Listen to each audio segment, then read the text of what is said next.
सिलसिला मुनाजात इफ्तार में रुकने शूरा हाजी मोहम्मद अमीन अत्तारी ने दुआ करवाई। आलमी मदनी मरकज़ फैज़ान मदीना बाबुल मदीना कराची पाकिस्तान की मुनाजात इफ्तार पेश खिदमत है।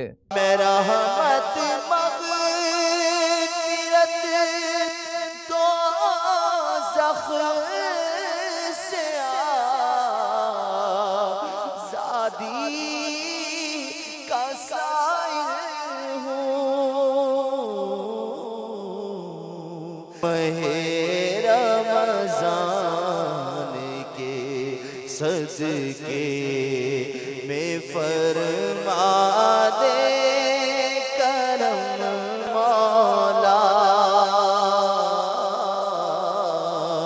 मौला हमारी कब्र की मंजिलें भी आसान फरमाना।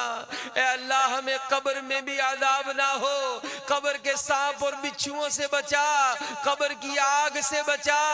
या अल्लाह गुनाहगार को कब्र इस तरह भींचेगी कि उसकी पसलियां टूट फूट कर एक दूसरे में पेवस्त हो जाएंगी।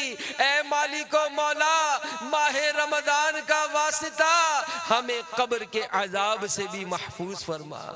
मैदान महशर की मौला जिल्लत और रुसवाई से बचा। या अल्लाह उम्र बदियों में यूं ही गुजारी, आए फिर भी नहीं शर्म सारी, बख्श रमजान का वास्ता है। या खुदा तुझसे मेरी दुआ है।